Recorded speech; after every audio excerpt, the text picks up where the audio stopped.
you ready for this. Gonna be fun. You will not stand in my way. Frostmourne, hunger. This pleases me. I do not fear you, mortal. Your soul shall be mine. Don't make me laugh. Needs a brew? Oh, I do. Feel a shredding, baby. Let the battle begin.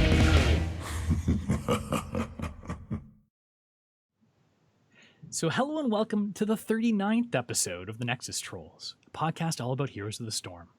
So I'm your host this week. Sorry, I'm your host, Linus Daz Killing. I'm messing up the intro again, as per usual. But anyway, I'm joined, as always, by LiQuiuD, who is laughing there in the background. Hey, LiQuiuD, how's it going? It's good, man. It's good. I think you forgot one last thing pre-show, but that's okay. Oh. I'm looking at Diva instead of Garrosh, man. Oh. But that's cool. Okay, you really wanted to have Garrosh as your background. No, it's all right, man. It's all right, man. Conveniently forgot to switch your background over and conveniently kept my background as Garrosh. I'm sure the audio listeners love this. As always, we also have Mystic. How's it going, Mystic? Hello. I heard you were subbing for an open division team? Oh yeah, it was just a scrim, so it wasn't anything big. Someone was just running late. Oh, pshaw. Come on, that must have been kind of fun though. Did they put you in your place? Was it a bit of an eye-opening experience at all? Well, I'm gonna say the drafts didn't fare so well, and it was, yeah. I'm not gonna say that much beyond that. You know what? I do have to throw something out there just because I watched this game. Mystic did well. But I think the big difference, and I don't know, maybe he'll agree or disagree, and I'm already going down that rabbit hole, but like the level of communication, maybe not in that game, but that they traditionally have is way more than you hear in chair league teams. Yeah, well, I guess it should be considering they're, vying for an HGC spot, right? Right. Anyhow, today we've got a very special guest on. And I promised myself I wouldn't use guest before introducing him because his name is Cavalier Guest. So our guest this week is Cavalier Guest. He's I like to call the master strategist. I think of him as the Sun Tzu of Heroes of the Storm. Welcome to the show, Cavalier Guest. Thank you for having me. I appreciate that. I don't think I've ever been called the Sun Tzu of anything before, so that's a big compliment. Well, there you go. You asked me to do a little promotion. Well, you said you weren't good at self-promotion, but I was like, I'll do it for you. Don't worry. I'll come up with something. And that's what I came up with off the top of my head. But if you haven't heard of Cavalier Guest before, he does a lot of strategy and content creation for Heroes of the Storm. Recently picked up by GFE to be on their content creation team as well. Do you want to tell us a little bit about that? Actually, how did that come about with you being picked up by GFE? So basically what happened is Royce is the community manager, and Royce knew that GFE was going to be relaunching a website, and they said that one of their priorities was going to be making content for the community, and they really wanted to have the community uplift to some degree, and they tried making content with their team before, but the problem they ran into with their team was sometimes players were inconsistent or they were so busy with scrims that they couldn't do it consistently enough. And so they wanted to bring someone on, but they wanted to bring someone on who was going to give good information, was really, really high level in their analysis, and could work with the team to make content if needed. And the team would respect them. And a few names went around apparently, but I was at the top of the list, and so they offered me the position. So I do occasionally actually work with the team when I'm doing. You'll see some of the articles there have like quotes from teams about quotes from the team about like, how do you play this, how do you do this, and I'll ask them those questions, and they'll give me the responses, and I'll put them into the articles. So that's how that came about. They just really wanted someone who could create really good educational content, and I was the top name on the list. Yeah, well, you as well as DB Smiley as well. I know does a lot of content for them, and yep. DB Smiley is a fan of the show, and he's a fan. I guess LiQuiuD's a fan of DB Smiley's. They used to do a bit of a small show together for a little while there, and DB Smiley, I feel like he's like got the PhD in like Heroes of the Storm almost. He's like the numbers guy who has like insane analysis and break down the statistics too. So between DB Smiley and you, they definitely have two of the top kind of what I'd consider to be the analysts in the game, in the community. So yeah, DB Smiley is actually amazing. I'm a huge fan of his HGC content, and it saves me a lot of work every single week when talking about especially possibilities for who's going to end up going to things like Clash and something what the match score has to be. And the fact that he runs all that down and puts it out in a really concise format is very, very helpful. Yeah, and for those of you that haven't come across his content, one thing he does do is he basically comes up with an MMR essentially for each team on the international scale and kind of rates them, so you can get a bit of a sense on how teams should match up against each other, each other that don't typically match up too, because you don't see a lot of teams do cross region play, except in the clashes and say at BlizzCon. So very important work that DB Smiley does there, and like we said, we also love Cavalier Guest's work as well.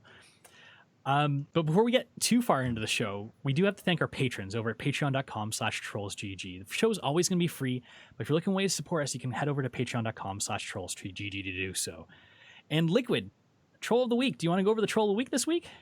Yeah, so there's a guy.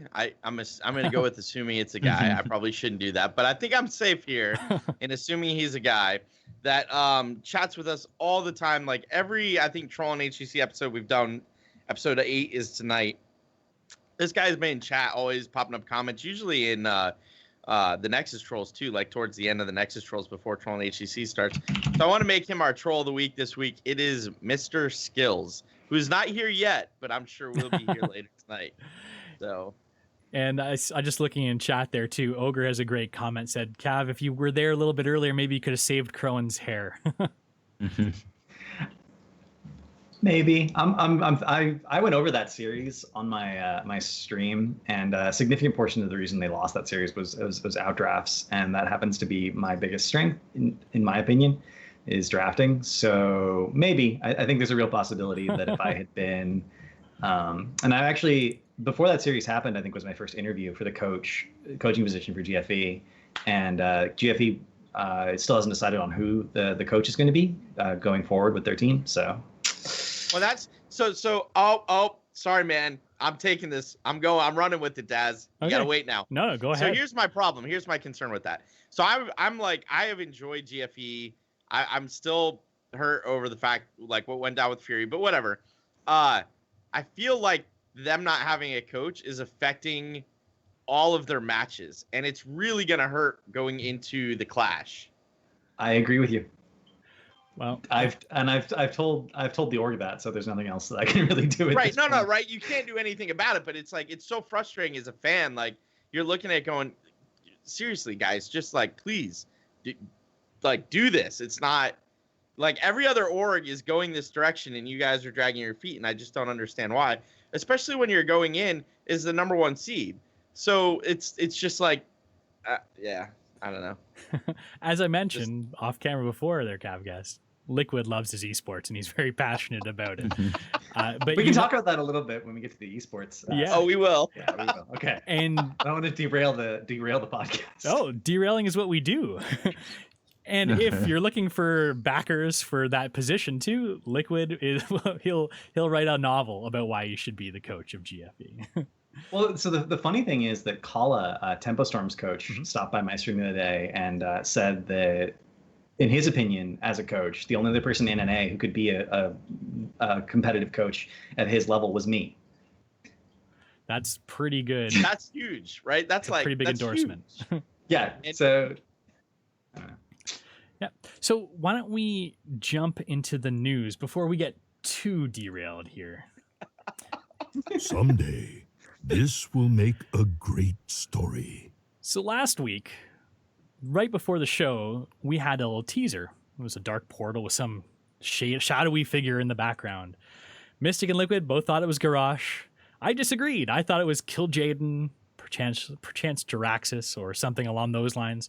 And boy, was I wrong, and boy, were you guys right. Turns out Garrosh Hellscream is coming to the Nexus. The famous, the notorious Orc Warlord Garrosh Hellscream is going to be coming into the PTR on July 31st. Beyond that, we don't know much.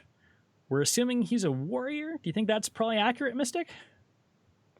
Yeah, a warrior. I don't think he's going to be full tank. I think he's going to be some bruiser-esque hero.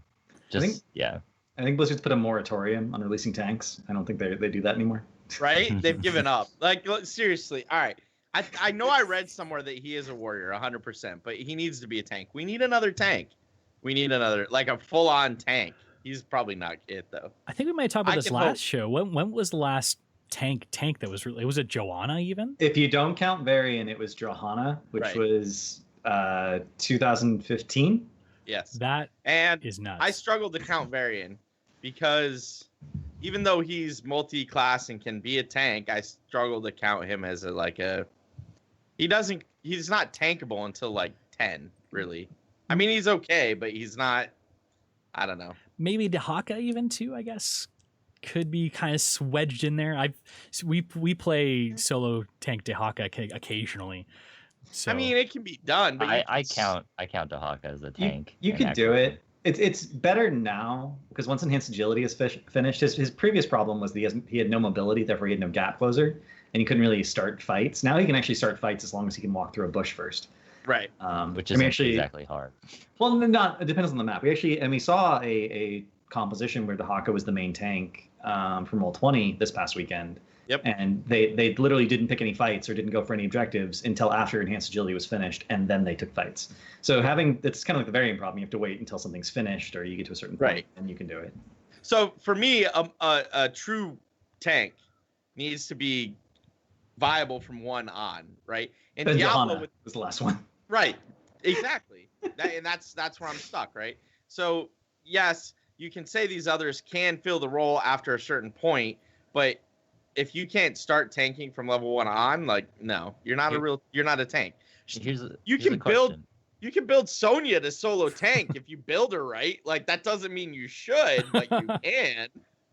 Here's a question there, LiQuiuD.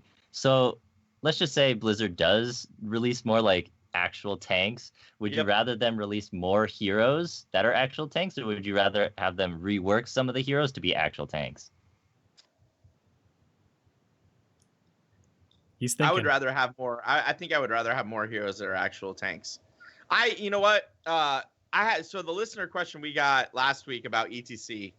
The more I play with ETC, because I've played a bunch of games with him since last Wednesday, the more I think he's not where I want him to be, but he's in okay enough place where he's usable.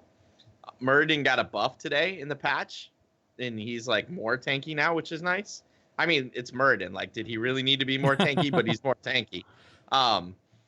So I think I'd rather have more tanks in the game than have another tank rework. Personally.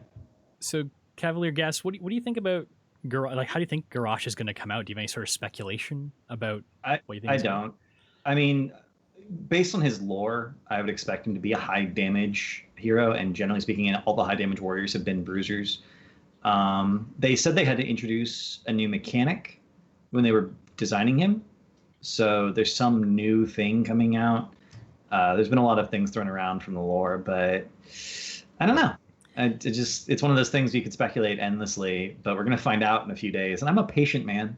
I can wait 5 days. Yeah, and Wait, isn't it No, tomorrow? So I thought PTR they were July revealing 31st. But I Right, mean, PTR. we, I thought they that's were PTR. revealing They'll- skills tomorrow, though. They'll reveal his skills tomorrow. Oh, okay. Yeah. Kit But- comes out tomorrow. But that doesn't mean anything. Because in those videos they don't reveal the numbers and they don't reveal Yeah. the talents. I want numbers. Like even the difference between what's his attack range matters. Remember, Artanis had an attack range of like 1 at one point. And he was Yeah. full, and they buffed his attack range and he was a lot better.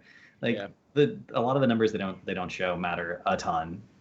yeah, And you can't just look at an ability like that. Is that wave clear? Because if a hero has wave clear, they're automatically viable, even if they're not optimal. But yeah, I don't know. and I mean, like you said, we love to speculate, but generally we're usually wrong. So there's almost no point in doing it sometimes. One thing that's, I mean, just a little general comment.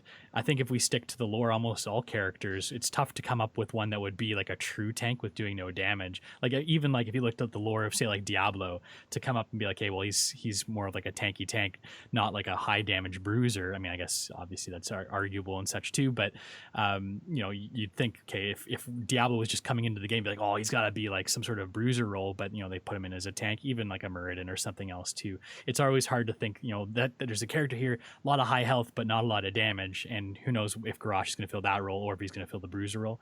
But I guess we'll find out potentially tomorrow or over the next few days. So just a little public service announcement. Suns Out, Guns Out is done. If you, like me, logged in late yesterday trying to get that surfboard mount, you were out of luck. I did not pull it, and I wanted it, and now it's gone. Hopefully not for good, but... There were like 2 sprays and a portrait I wanted, and I didn't get, and I was crushed yesterday. I was like, no, shit. I saw it was ending, but I was hoping I could squeak in, like maybe in like late afternoon to get those. But hopefully, fingers crossed, next summer, maybe they'll bring these back out again. Maybe there'll be a new summer event next summer with some new additional ones, and they'll bring back the old skins. Fingers crossed. Do you want to talk about the next point here, LiQuid? Yeah. So Blizzard announced.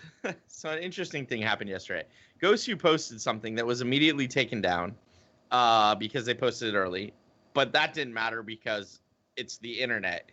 So everybody was talking about this before Blizzard actually officially released the news, and then right after the patch hit HOTS, everybody released the news at the same time, and that is Blizzard has partnered with Twitch so that when you cheer for teams with the bits that you can buy from Twitch, that money, a portion of that money, will go to the team that you're cheering for. And after you donate X number of bits to said team, you basically get progress bars to unlock things that are those team items. So we talked probably 3 shows ago about some team-based sprays and banners showing up in a PTR build. This is that. And, we have a link to the official news story in our show notes that you guys can check out online. I also probably retweeted every single announcement about it from all of our various Twitter accounts yesterday. So it's pretty easy to find it there as well. I'm still not sure how I feel about this. I mean, on the one hand, I'm happy that money's going towards teams, right? Like, that makes me happy. I don't want to have to go through Twitch. Like, I'd love to just go to the Blizzard page and say, I want these 4 things from the stores. I will send you the money directly. Blizzard keep half, send half to the teams. Let's call it a day. Is this a stepping stone, do you think, towards that? I hope so, but I don't think it is. I think they're just going to keep it limited to the bits. That's what scares me. We don't know what the percentage for Twitch is either. It's possible that they negotiated this as a pilot program for all their other games as well. They're going to do stuff like this for StarCraft and Overwatch. And if that's the case, then Twitch might have settled for a very small percentage with the understanding that they would, get to expand it to other games if it worked. In which case, the teams are still getting a fair amount of money, but it also increases audience involvement. It gives a big reason to watch live. Right. And that's going to make everything better for HGC, and their focus this year and next year is all on HGC and making HGC better. Right, which I agree from that point of view. Yes, that is a good thing. And I think Twitch actually had the breakdown of how the bits would be established. So like 1.7 cents to Blizzard, 1.7 cents to the team, and then the rest goes to Twitch, and they had that broken out too. They actually had it per bit how much went where on Twitch's announcement for the same thing. Leave it to LiQuiD to dig up all that sorts of stuff. Well, every time, dude, you always find like that nugget in the corner of the internet that explains everything to its like thoroughest. Like I want HGC to do well. Like anybody that has watched this show for longer than like a minute understands that I love HGC. And I want it to do well, and I want it to flourish, and I want it to expand, and I want the minor regions to do better. And so like all this stuff is actually important to me, and I'll actually probably end up sending most of my bits to the minor region teams because I think they get the least amount of money. I want to see them flourish more. But I just, for me personally, while I understand the whole we want to drive audience, we want more live viewers, I totally agree with all that. I wish there was another option for me to support those teams where I could just say, I want this whole bundle. Yes, even if that bundle costs me $100, I want that bundle because I don't want to have to go, all right, now I have to spam my cheers for like X number of bits to get to the point that I've earned the bundle. And then I got to wait for Twitch to process that. And then I got to wait for Twitch to send it to Blizzard and then Blizzard to process it, when I could just go to a Battle.net page and say, here's my $100. Or here's my gems that I spent $100 on. Now give me my stuff, right? That's my real issue with it. It's nothing like I fully support everything else about it. I just, as a person who wants to have things immediately, I would rather buy the bundle. And I have a funny feeling you're going to be going into this in detail. on your show after this one, Troll and HGC. Is that correct? I actually, so our next show is like completely packed. So we're gonna have Trent on. Trent writes a lot of esports articles, and so like we'll talk a little bit about it, but like I'm looking at the show notes now. Like our show is completely packed. It's gonna be like, a late night for LiQuid. And Open Division is actually running right now. Well, in an hour and 10 minutes, and Caldor's casting because Jake's out. So yeah, the bonus cup is happening. Jake is preparing for Bloodlust this weekend. Yep. So Caldor is casting instead. So, yes. Yep. So we're going to jump into our interview section, I guess a strategy section with Cavalier Guest. Just so everyone knows, we're going to be talking about esports and HGC for LiQuid's esports corner after the strategy segment that we do, and we're also going to be covering the balance patch that just dropped today. We're going to be doing that though after the esports corner, so sit tight. But you know what, you're going to love this part because this is going to be the best part of the show. It's the interview with Cavalier Guest. So Cavalier Guest, tell us your origin story. How did you get into HOTS, and how did you start developing content and doing all this great strategy for the community? So I started. I have a friend who was the first person to play D&D on Twitch. Ooh. And his name is Koibu. And I came in to he wanted me to be in a one shot, and basically one shots were something that he was doing for his viewers, and they got destroyed because they don't have a lot of experience playing D&D. So he brought in a bunch of really experienced D&D players to do a one shot, and we like crushed the encounter. The chat was freaking out, and a lot of people were very excited about me for some reason, about the way I articulated things that I wanted to do, the ideas I had. And I was playing a lot of Hearthstone at the time. So I started streaming Hearthstone because I had 100 people who showed up and like, would you stream Hearthstone? And I actually had more viewers in Hearthstone than I've ever had in HOTS. That's not true. That's not true. But my average viewership for playing Hearthstone as a random nobody was pretty high. And I got into a deal with my chat that if for my 1 year streaming anniversary I would do a 24-hour stream, and they were like, we want to see you play HOTS, and I'm like, I've never played a MOBA before. You guys sure you want to play HOTS? So I played 24 hours straight of Heroes of the Storm. Oh man, having never played a MOBA before. And by the end of that stream, I was in Hero League playing nothing but Jaina and Zeratul. Those were my two heroes. And I actually got to rank 1 about a few days later, basically. That was back when it was rank 1 to 50. So I turned out to have an affinity for the strategy of the game. And then I kind of felt like something was missing because I started watching some of the pro games that were available at the time. There weren't a lot of them. And looking at the strategy, and I just didn't feel like you could play the game correctly without comms because the draft was so important, and the draft's even gotten more important since then. So it's like an ongoing thing. The draft is just getting more and more important. So I found a group of people who regularly did scrims together, and it was just like whoever was online and wanted to could do scrims. And I started scrimming, and then eventually I started casting the scrims. And then Chair League happened, and I started casting for Chair League. And all told, in 2016, I cast over 500 games of Heroes of the Storm live on stream, not counting practice casts, which I did a lot of, or coaching or other things, just straight up casting, 5 people, 5v5s competing against each other in tournaments or leagues or whatever. And yeah. He's still, just for everybody, so that everybody's aware, Cavalier Guest still has the most streamed Chair League games, even now. Yeah. Nobody's going to catch him for like a long time. It's never going to happen. All I have to do is keep casting, and then no one will ever catch up to me. So yeah, and that was an amazing year because I cast everything from Division 3 Chair League to literally the Chinese World tournament where they invited all the teams from the other region. It was essentially the Chinese BlizzCon as opposed to our BlizzCon. And I cast, the group stages of that, the invitation of NetEase, who is the organizer in China for those events. And that was my first time casting from a clean feed. So that was a really, really interesting experience. So that's my story. And Here's the Storm. I just started one day, and the quality of what I was doing was so high that other people started approaching me and being like, how'd you figure this out? Can we get you to cast this? Can we get you to do this? And just hopping from one opportunity to another. It's been quite a ride. You've got a great mind for the game, and I'm scared to have you cast my team in chair league because I'm worried what you're going to say about our draft choices. LiQuiuD had the pleasure of casting us a couple weeks ago, and we boggled his mind. I think we had, what was it, like Lily and Uther as supports with like Jaina and some other randoms. It worked for us. We had a couple subs and with very limited hero pools, so we were a little bit restricted. But still, that draft. Yeah, I'm scared to hear what you'd have to say about something like that. But you know what? Feel free to cast our games if you ever catch us in chair league.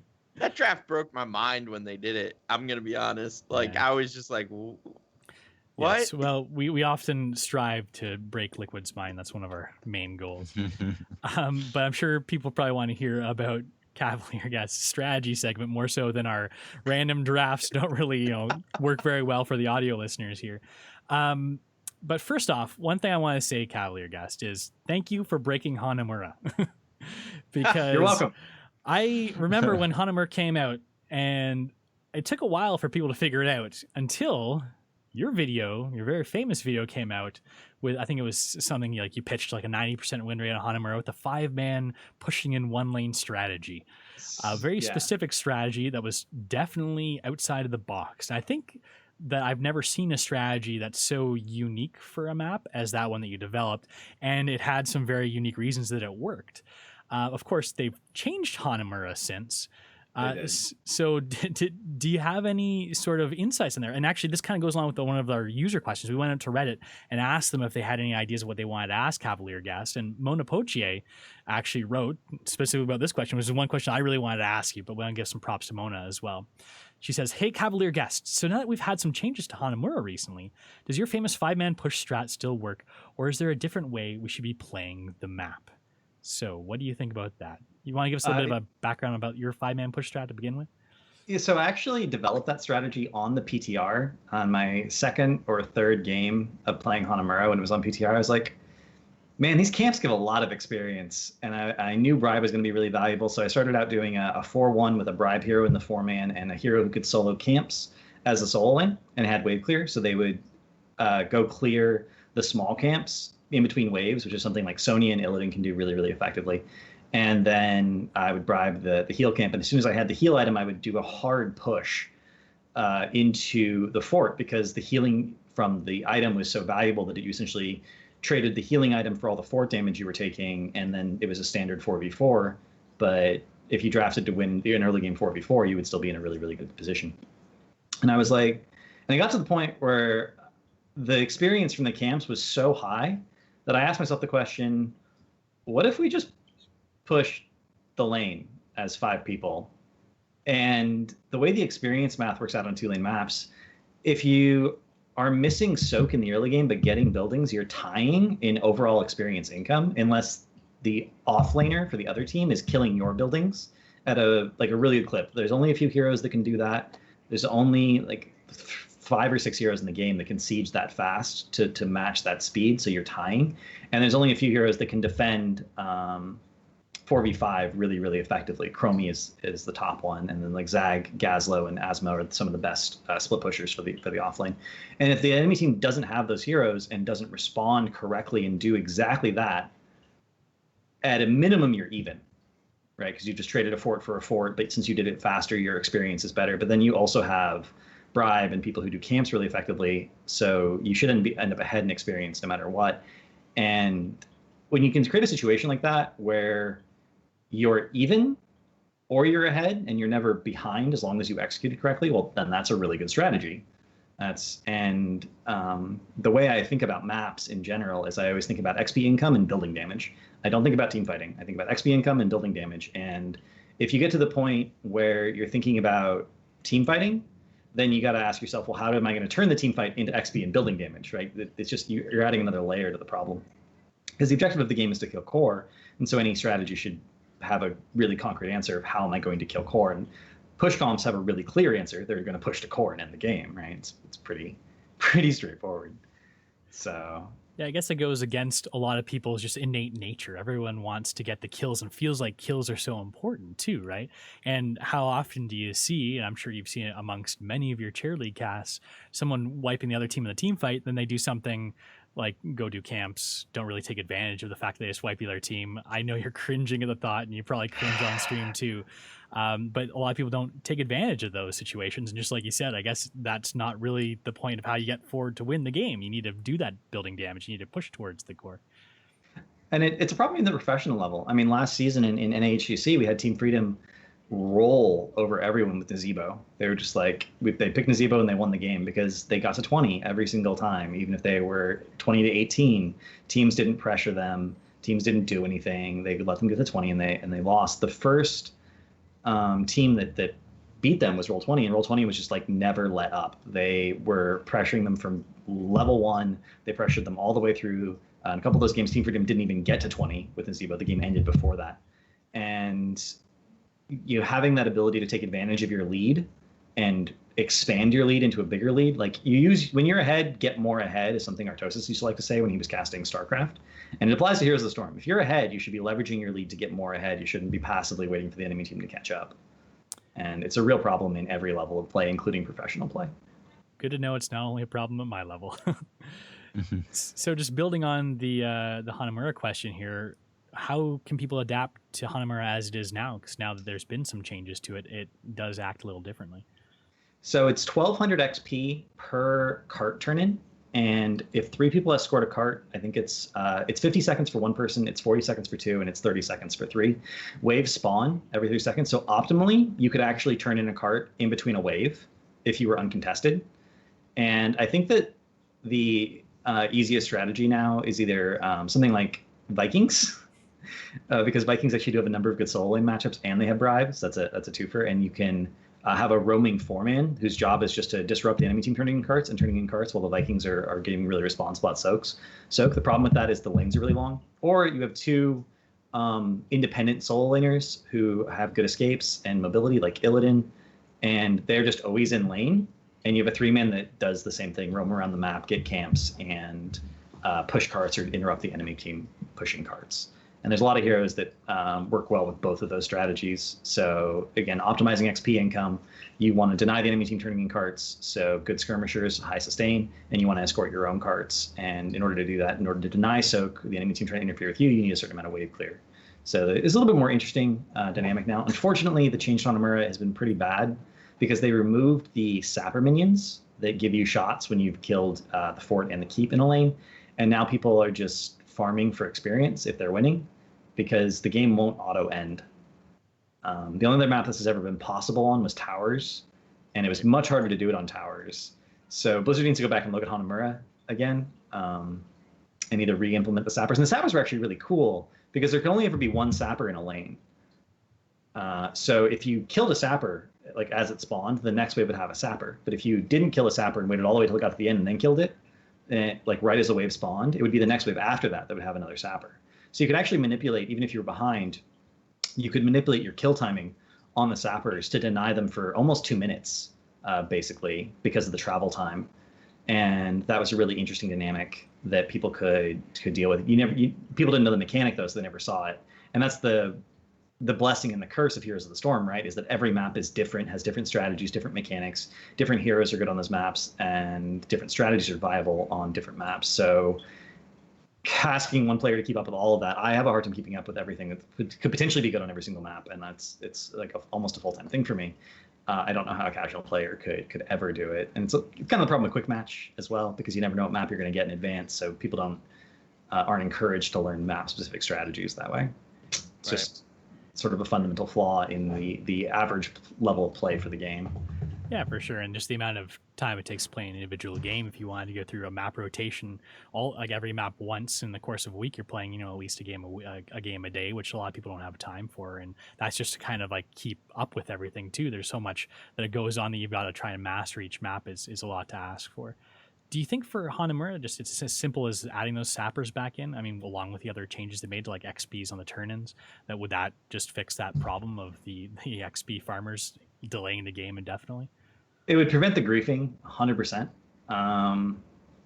I don't know if it would make the map fun for a lot of people. I feel like a lot of people, like when I released my video and people had a clear-cut strategy of how to approach the map, people who did that strategy, win or lose, really enjoyed the map because they had a clear understanding of what they were doing. And the people who were really frustrated with the map, the people who were like, I don't know what the good thing to do is. I do things, sometimes it works, sometimes it doesn't, and that's a really frustrating experience. And that happens anytime they release a wonky map. Like a lot of people hated Towers of Doom when it first came out because they're like, I don't know what the right thing to do is. Maps that have a clear-cut objective, generally the objective is either too strong or too weak, and they hate that, but at least there's something you're supposed to be doing to do the objective, and it has a visible effect. The Punisher on Enshrines, the Immortal on Battlefield of Eternity. And I think that it would help to have in some way streamline the objective on Hanamura so it was more straightforward about what the correct decision is. But it would make the map less interesting, even if it would make it more enjoyable for the average player. So I don't know if there's a good solution there. But that seems to be the thing Blizzard's struggling with right now is they were happy with the map. Except for the experience issue. They didn't want 5 men pushing a lane. I was told they did not want 5 men pushing a lane to be the optimal strategy. That's what the experience to the cards. To me, what'll be interesting is, I mean, obviously it's not in the rotation for HGC 2016. Yeah. Right. Next year, I can't imagine it. I mean, sure, the teams will probably vote to not have it in, but if it's in next year, they're going to have to do something. And if they do something, then the problem is, you change the map on an HCC year. Like how is that supposed to work, right? So it'll be interesting to see what happens with that towards the end of the year post BlizzCon. So I have a question for Cavalier and maybe LiQuid too. Is that a lot of pros voice that they don't like the map? Do you think it's because they don't want to take the time into learning the map with its kind of wonky mechanics, or do you think it's because of like how the map is designed that they don't like it? My experience with pro players, some of them actually don't mind the map. Fan really likes playing Nova on the map. He has an 80% win rate with Nova on the map. Michael Udall actually kind of enjoys the map. And basically the reason I think pros, for the most part, don't like it is because it's one of the maps, and this is true of most 2-lane maps, where draft is highly, highly impactful, and they don't have any control over the draft in a Hero League situation. So frequently, they end up with awful drafts, and basically they're just waiting for the enemy team to misplay and have any chance of winning. And that's a frustrating place to be in for a professional player because they don't want to rely on the enemy team making a mistake in order to win. They want to be able to be proactive. But sometimes people draft comps that just are awful on 2-lane maps, and there's nothing they can do about it, and they just have to hope. And yeah, it's a frustrating experience. But pros experience a lot of frustrations with drafts in Hero League, even outside of that. This is just like in addition to the just normal Hero frustrations. League, This makes it even worse. Yeah, sure, we'll say that just in Hero League. Oh god, I can't imagine coming across Fan playing Nova against me. That'd be a scary. You die a lot. You die a lot. Yeah, I just sit in the core and wait for it to end, and hopefully he wouldn't troll me Yeah, as an experienced yeah. farmer. Okay, so Memi X on Reddit had another question as well. What do you think about the current map rotation? Which maps do you think have more strategic depth or give room for creative comps? Thanks, Cavalier Guest. That's a really interesting question. So I think the current idea of rotating maps is good. I actually might even make the map rotation smaller than it is. Again, maps each individual map has its own strengths and weaknesses. Heroes are good on different maps, and it's hard to keep track of this many maps. Professional teams struggle to keep track of the 9 maps that are in HGC and what they want to do on each map. But that's their job. So if it's hard for them, as long as they're keeping up with it, that's fine. And the casual player is not going to be able to do that. It's just not a realistic scenario. I would even cut the map rotation down more and have maybe more frequent rotations, like maybe once a month, something like that. So I think the current map rotation, like just having one, so you're not playing all the maps all the time, is a good idea. I might even do it more. And the second part of the question, which maps have more strategic depth or give room for more creative comps? Not the 2-lane maps. The 2-lane maps, for the most part, are all about the early game, with the exception of BOE. BOE is the best designed 2-lane map by far, for a variety of reasons that I can go into. People are like really, really curious. But most of the 2-lane maps, you have a standard 4-1, and whoever drafted a better 4-man tends to win, even if they're losing the solo lane. And the maps that have the most depth in terms of the heroes that are viable on them and the number of strategies that can work are probably Infernal Shrines and Cursed Hollow, with Dragonshire up there as well, because they give room for macro comps, they give room for team fight comps, they give room for skirmishing, they give room for globals to be effective but not game breaking the way they are on bigger maps like Warhead Junction. And almost every hero is viable in some way on those maps. You know, we've seen Vikings played on all those maps. We've seen Abathur played on all those maps. We've seen Gazlo played on Infernal Shrines. You know, the 2-lane rotation on Dragonshire is close enough that people who need to stack them off minion waves for a quest or whatever can do it relatively effectively. So those are my top maps in terms of the depth of strategy and creative comps that work on them. Just rewinding back a little bit, you mentioned the 4-1 on the 2-lane maps. Now, one thing we've struggled with our chair league and team league team is drafting that 4-man. What advice do you have, like, for anyone in, I guess, any sort of skill level, for what you should be looking for in a 4-man lane comp? If you're focusing solely on winning the 4-man as aggressively as possible, the first thing I'm gonna say is ditch your tank. Sorry, LiQuid. Because no, he's right. He's absolutely right. A tank is really good at guarding rotations and warding and doing all these things in the early game that don't matter on 2-lane maps. They just straight up don't matter. If you can push really, really hard and secure picks with your 4-man, then you're going to have a better time. And so the best thing you can probably draft if you just want to like win Braxis, for instance, for your 4-man is a Zarya, like far and away, and then that's your front line. Heroes that have high sustain and low mana costs, you need at least one hero with wave clear, and then any hero that is monolith completely, and so that you can constantly push, which is another reason Zarya is so good. And we've seen, you know, phase 1 we saw Zarya tankless comps in HGC constantly, and they just dumpstered everyone on that map. We even saw GFE almost take a game off Fnatic at Western Clash with the same idea with a Zarya comp, and the only reason they lost was because they made one bad rotation that they incorrectly scouted with their Tassadar for vision. And if they had correctly scouted it, they probably would have been able to win the game. But Fnatic's response had to be literally perfect, and it was. Whereas GFE had a lot of room to make mistakes, and they made several mistakes, and it was still like a relatively close game. So, well, fingers crossed with you as their coach, they wouldn't make those anymore, right? That's the hope. But you need a sustain healer, maybe even 2, depending. The solo laning kind of is like rock paper scissors. If you have a really good understanding of laning matchups, there tends to be one hero at least that will beat another given hero in the lane. So you can save your solo lane pick for later on in your draft, and you can focus really heavily on your 4-man at the start of the draft. And some people are like, well, what if I'm giving up to Haka? I don't want to give up to Haka. I'm like, well, you can give up to Haka. You can find ways to counter him in lane.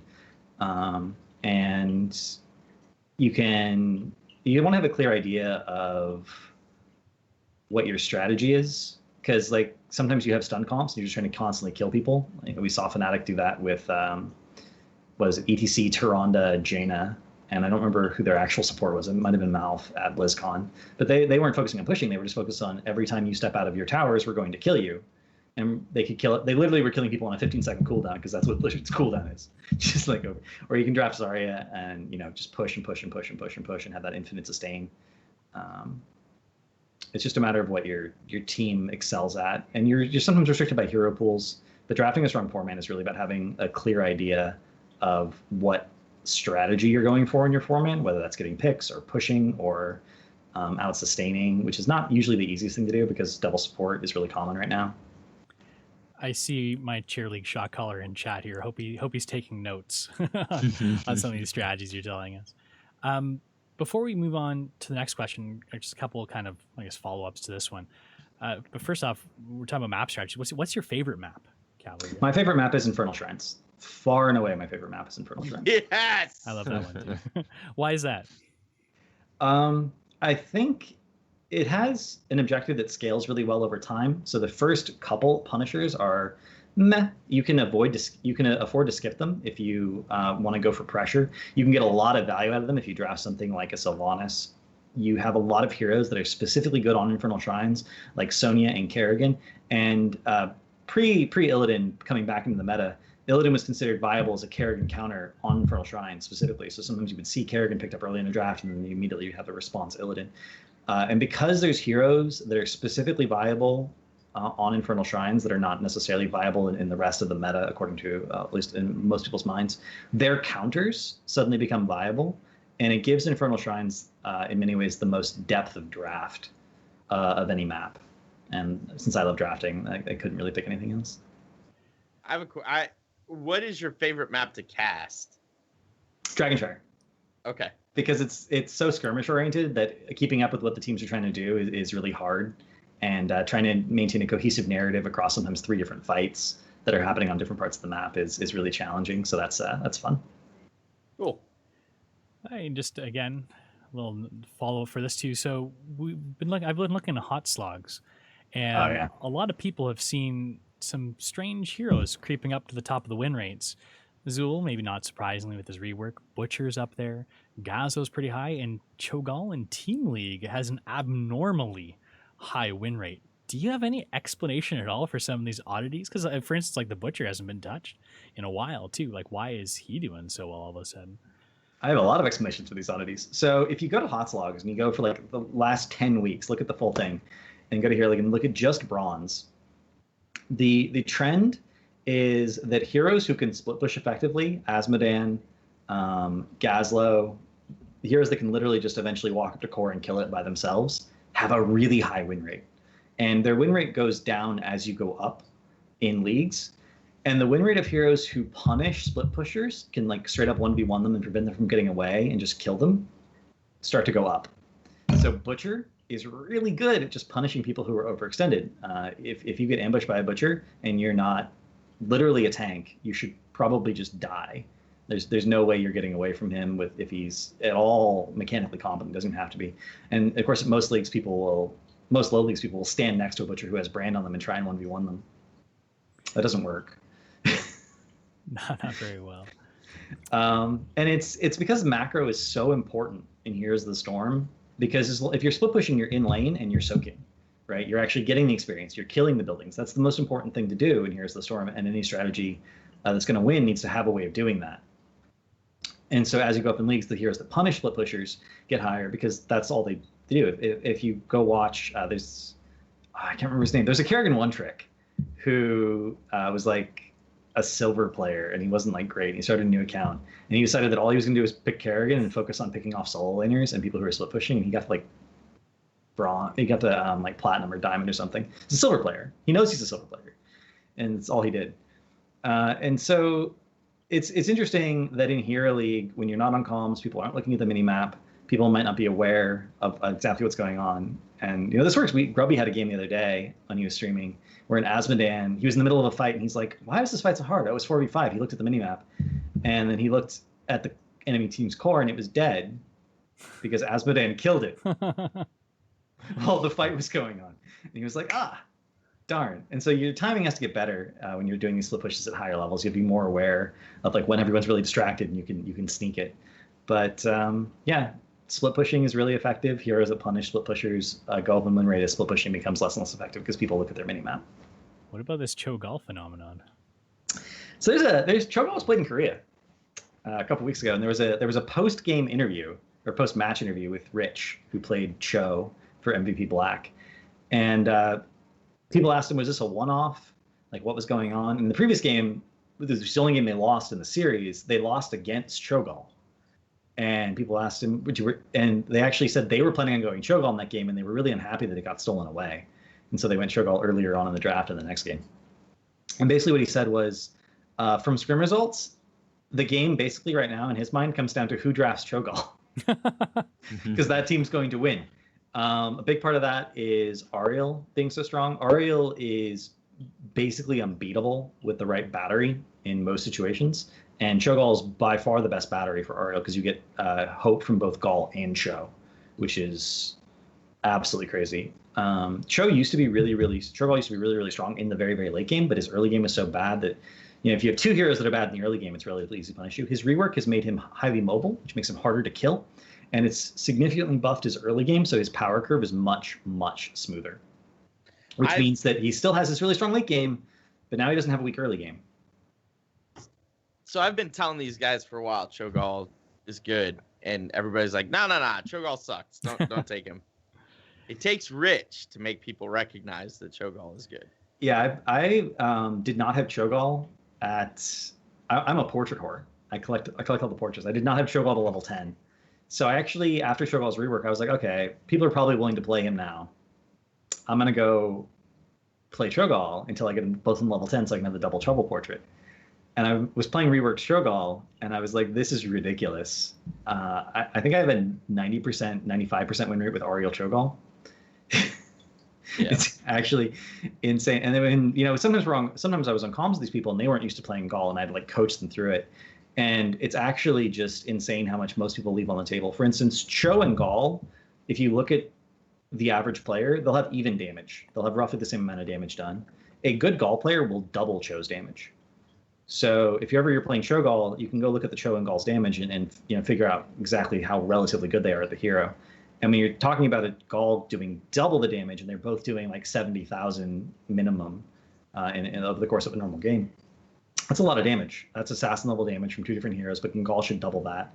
And then you're feeding all that back into an Ariel, and it ends up being just absolutely nuts. And Ariel doesn't care about meaningful damage. She only cares about the numbers. So raw numbers is what you're looking for when you're talking about batteries for Ariel. And tri-lanes are already a thing. Like, how do you beat a really strong tri-lane? It's something everyone struggles with. Every time LiQuid picks up Vikings, the answer is how do you beat a quad lane? It's something everyone struggles with. And Cho'Gall Ariel is one of the strongest tri-lanes in the game. So just quickly looking at Ariel too, we know your typical batteries for an Ariel would be, Cho'Gall, obviously, Gul'dan, Vala. Are there any that people might not be thinking of? Because, you might be drafting an Ariel hoping to get that Cho'Gall. If that Cho'Gall gets banned or swept out from under you, who should you be looking at for batteries other than the obvious ones? The best batteries for Ariel are Lunara, Cho'Gall, Vala, Cassia, and Gul'dan.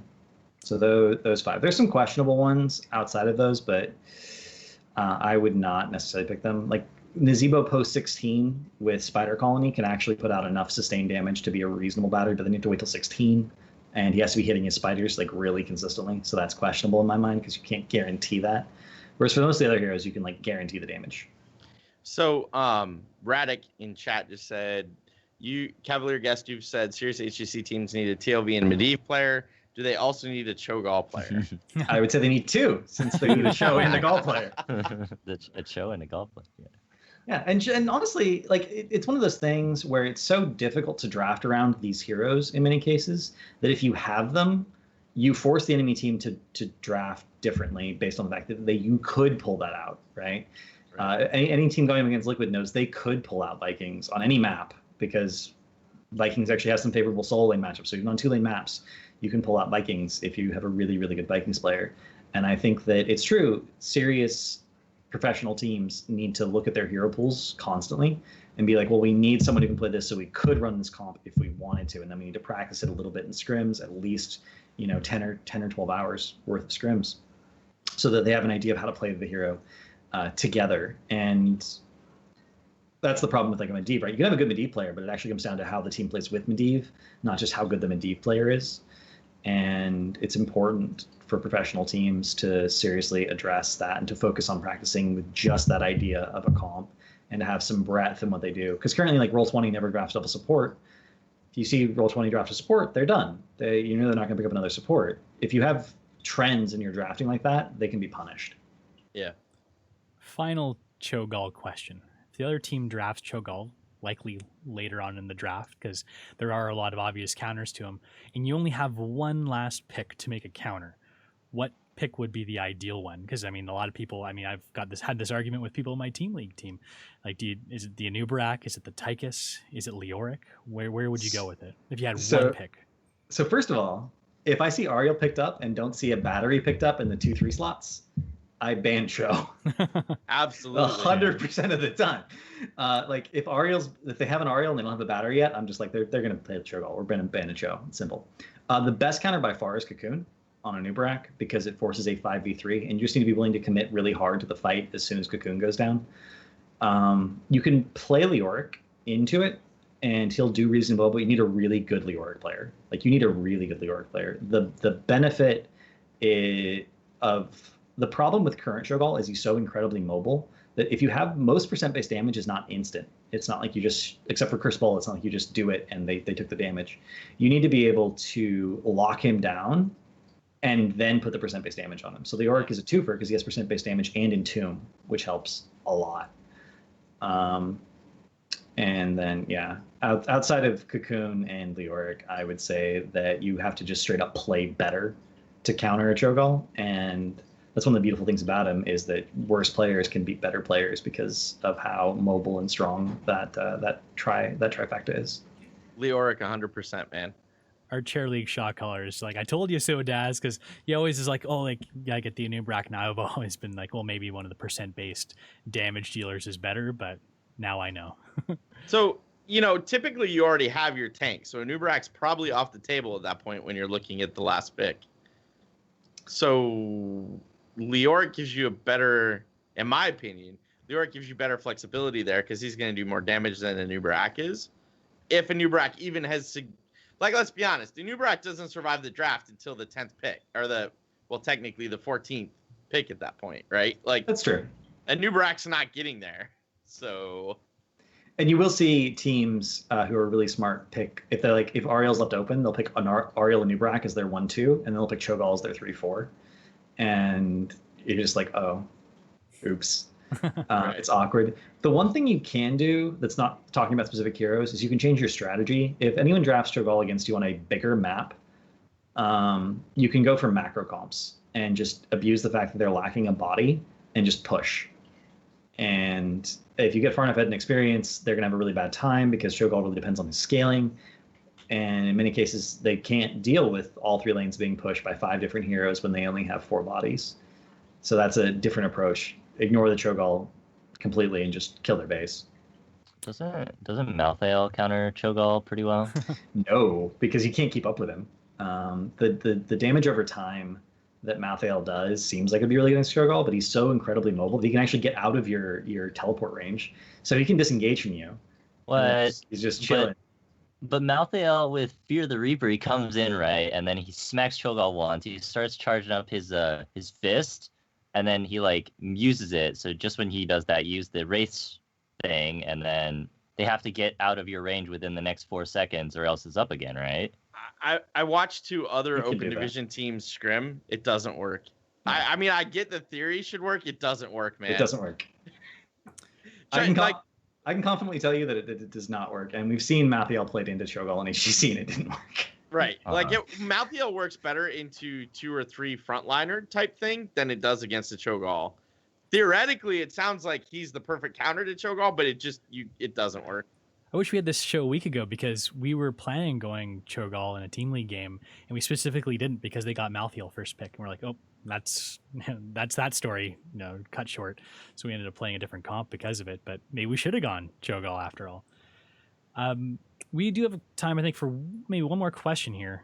I know when we talked about this before the show, you said there's probably not a lot of data yet on Stukov. What are your thoughts, at least initially, on Stukov as a healer? I know we got some changes today, which are obviously going to be harder to analyze. But what do you think of him as a healer? Do you think he's got a good place? So I'm talking about 2 different things. All right.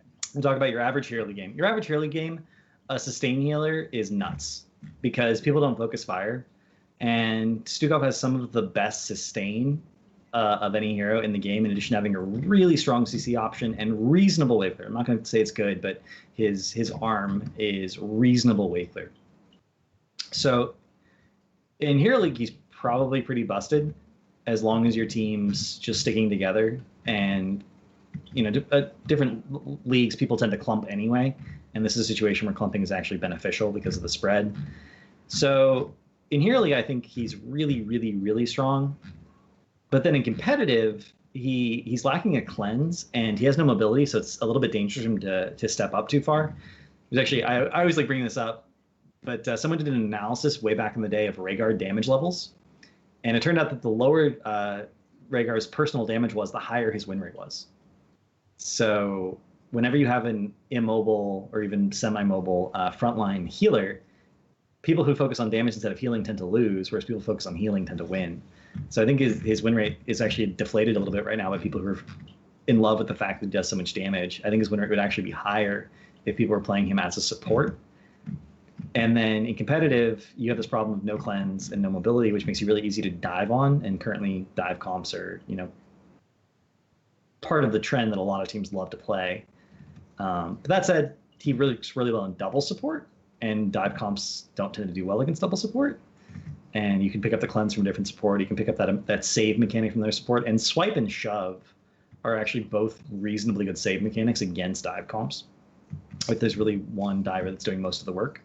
So I think Stukov is going to be nuts in double support, and I think he's going to get progressively better in Hero League as the people who find his playstyle uninteresting drop off, and the people who actually enjoy supporting with him play him more and more and more.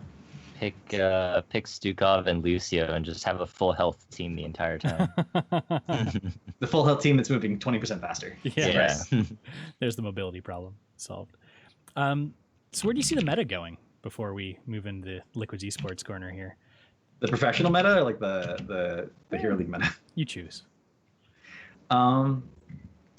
See, my problem is right now, a lot of teams are, for some reason, very reluctant to be innovative. Each region basically has one team that's like being super innovative in their drafts and trying different things. Everyone else is like, Genji. And that's it. That's the extent of it. That's the extent of their innovation, is they're drafting the newest hero. So I expect Expert to pull out some things, and that's going to be interesting. I would have said I expected to see more D.Va until she got nerfed, and then her solo lane matchups all went to hell. She used to have some really good solo lane matchups, and then she was good in team fights later on, but now her solo lane is gone. It's really impacted her viability. I expect double support to become more and more common if they keep buffing and reworking supports. I expect the tanks to maybe open up a little bit, especially with the Muradin buff today. Muradin's definitely going to be picked up at both Eastern and Western clashes. And I don't think the damage meta is going to change very much. I think the same heroes are going to continue to get picked in that regard. But maybe we'll finally start to see some more macro comps, because teams that have been drafting for macro have been winning pretty consistently, as opposed to just straight team fight. I'm hoping that people finally notice that trend and act on it. How do you feel about the... you know what? We'll talk about when we hit the patch notes. Okay. Fair enough. Well, LiQuiD, you ready for your esports corner, bud? Yeah, man. Let's go. Okay, here we go. Hey, yo, how you doing? It's time for LiQuiD's eSports Corner. That's right. And you're gonna want to stick around for this. Take it away, LiQuiD. All right. So we're just going to do a couple of quick things today, because we got a lot to talk about, through the patch notes and everything else. And I don't want to take us too far off track. And of course, I'm sure Cavalier Guest and I can talk HCC for hours anyway. But so I'm going to go over just the current standings of the major regions, and these are the top three. These are all the teams that we will see at both the Eastern Clash and the Western Clash. First, shout out and congratulations to Super Perfect Team. They did defeat CE to win this part of the Gold Cup, making them the best team in China. And so they are going into Eastern Clash as the number 1 seed. CE is the number 2 seed, and E-Star is the number 3 seed. If you didn't watch those two games today, you should go check them out. They were pretty good. I enjoyed them. They were on it. I think the game time actually started at 8:45 this morning, but Eastern. But it was pretty good. Go check that out on. It'll be on the Heroes Esports YouTube, of course. And then over to Korea, we have MVP Black in number 1, L5 in number 2, and Tempest in number 3. I don't think anybody's really shocked by those three teams being the top 3 from Korea. I know next week on Troll and HCC, I'm gonna have Bacon on the show, and he loves him some MVP Black. So we're gonna preview Eastern Clash next week, and we'll see how that goes. Over to the Western Clash teams. From EU, we have number 1 Fnatic, number 2 Team Expert, and number 3 Team LiQuiD.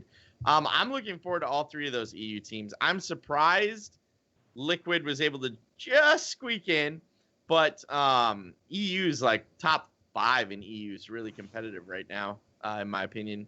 Maybe top 4. So it's competitive over there. And then over in NA, we have Gale Force Esports sitting at number 1, a spot I did not think they were going to get to hold on to. Number 2, Tempo Storm, and again, a spot I did not think Tempo Storm would hold on to. And number 3, Team Freedom. So those are the Clash teams. Those are the major region Clash teams. And then, of course, we have Red Candids and Nomia going from minor regions into the Western Clash, and I team face check from Taiwan, and I do not remember the Southeast Asia team. Oh, no, it wasn't Deadly Kittens, was it? Maybe it was. If they're still sponsored, it's Deadly Kittens. I think it's Deadly Kittens, yeah. Is the other minor region from Southeast Asia. So I do have the couple little notes I wanted to point out for this. The Clash will be played on the patch that was released today, which is why they pushed so hard to get this patch out so quick, and there was no preamble. It was just like, boom, here you go. Have a nice day. Here's a patch. I mean, obviously people knew it was coming, but it popped rather quickly, and specifically so that we could get Western Clash played on this, and teams would have time to practice. But first round matches, we have Fnatic versus Red Canids. I like Jay Street a lot. I think he is exposing some of the struggles that minor region players have, but I don't know that they're going to survive that game. I think Fnatic wins that game. Going over to Team Tempo Storm versus Team LiQuiuD, that's going to be probably the most interesting game to watch in the first round, in my opinion. Although Team Expert, Team Freedom comes a close second. And then rounding out the first 4 matches we have scheduled right now, Gale Force Esports versus Nomia. I don't know. I'm excited because they're playing on today's patch. I feel like Genji may not be in every single draft for once. I don't know. It's hard to tell. It's heresy. It's heresy. I mean, I'm so sick of seeing Genji in every draft. I get it. I totally understand why, but dude, really? So hopefully the nerf was enough. I'm not sure it was, but man, it's pretty close to being enough. That was what I was gonna ask Cavalier Guest about Genji and Greymane, but that's all I have. We can do that in the patch notes if you want to. Well, I do have a quick question for Cavalier Guest. Okay. Are you surprised that Dignitas and Roll20 aren't on these lists here? No. I'm a little bit surprised about Dignitas, just a little bit. And these are gonna come down to the same story almost, about consistency and work ethic. Dignitas took a huge risk going into this phase, swapping up their drafter and their shot caller. They for a long time JPL was their drafter and their shot caller, and this time this round it was they switched over to Bakery being their drafter and their shot caller. When you take a stable team that's winning with a particular style and change something that drastically, the amount of work you need to put into to make sure that you get back to at least the same level and push beyond it is double, because you're not just at that point improving something that's already good, you're taking something brand new and having to polish it and work it on, and then putting in that effort to get it to where it was before, right? And they were inconsistent from day one because of that change. They finally are getting to a point now where it's starting to work for them, and I think in the long run it may have been the best choice. And Bakery's always said that if teams don't feel like they can, Baker's always said that he wanted to be the top team in the world, not just the top team in the EU or win an event. He wanted to go to an international tournament and win it.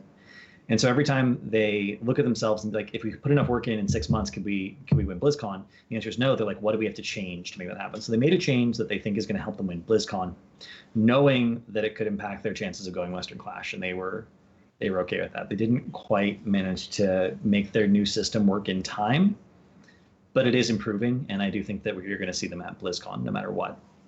They're going to make that happen. But Team Expert has a very similar work ethic, and they will literally, any spare moment they can, they will be scrimming. One of the reasons that they had a roster change was because their fifth member wasn't willing to put as much time in. He didn't spend all his spare time scrimming, whenever possible, and they didn't want to have that conflict in the team of, well, we want to practice as much as possible. I don't want to practice all the time. And so they swapped him out. They've obviously been doing really well with their new roster. And for them, it was just polish, try and think of new strategies, practice the strategies until we know they work. I mean, triple support on BOE is ADRD, just being brilliant, the mad scientist. And going over to NA, Glarum took a 2-week break again, where they didn't really play. So, I still don't understand that. That one, Dig I got, right? I totally understand Dig, but I don't understand. Why are you taking a 2-week vacation? Yeah, Roll20, I think feels like if they put down the game for 2 weeks, they can pick it back up and they'll be in the same place. And that's not the case. Skills degrade, communication degrades, the split second precision and execution that a lot of their comps rely on 100%. Like that's their trend. They draft really execution heavy compositions that have really critical, split second timings. You lose that if you don't practice them every single day. They're having hero pool issues, and that comes down to practice as well, because you got to make sure that people are practicing on their own to expand the hero pools they need to give you the drafts you want. And they didn't sit down. This is something a coach would have done, by the way. If Roll20 had a coach, they would have sat down and been like, here's the drafts we want to be able to run. Here's who would play each hero. Here's the heroes that these people can't play yet, so we can't run these drafts yet. You hand them a list. You have to learn these heroes. You have to learn the heroes. You should be spamming these in Hero League. And then when it comes to our scrim blocks, we're going to practice these established strategies that we already do well 20% of the time just to keep them sharp. And they're 80% of our scrim blocks. We're going to be practicing these strategies where you guys need to practice synergy on these heroes that you're not as good at. Break it down however you want. That's something a coach would have done for them. Yeah. And instead, they didn't play for 2 weeks. Well, that's the other thing. I don't even know that they're looking for a coach right now. And they're sponsored. Like, they could probably afford. Right. That's why I don't understand. Roll20. Yes. That's why I'm confused. I'm like, you just got sponsored. The first thing you should have done was say, we need a paid analyst and we need a coach, period. Like, make those. You want to sponsor us. That's great. We need these two things. Do it. Yeah. And I think that I would actually go as far as to say that sponsors who are looking to invest in the scene should make it mandatory that a coach be recruited and the team listens to the coach. It really does make a difference. And I think a lot of people who are esports professionals didn't grow up playing sports. They just straight up didn't grow up playing sports. They don't understand the value of a coach. They're like, why would I listen to someone who's obviously worse at the game than me, or he would be playing instead of me? I think that's what a coach does. That's not what a coach does. A coach, helps with interpersonal conflicts. He manages the team. He sets practice schedules. He does analysis. He does all the things that are sort of accessories to playing at a really high level, so the teams can focus just on their play and not have to worry about anything else. And it's a necessary thing. And it's not a coincidence that every top team in the world has had a coach. Fnatic doesn't have a coach right now, but for during their rise, they had a coach there that entire time. MV Black, famously has a very, very, very impactful coach. Dignitas has coaches off and on. They're currently looking for one right now, I believe. I don't think they've hired one. Expert was looking for a coach. I don't know if they hired a coach yet, but if they did, it would certainly explain a big part of their jump. So it's, and the teams that the only team that's ever gotten worse with a coach is Tempo Storm, and there's some they had a role swap, so that is a big that's another thing we have to rebuild synergy and expectations. That broke me too, the role swap, but yeah.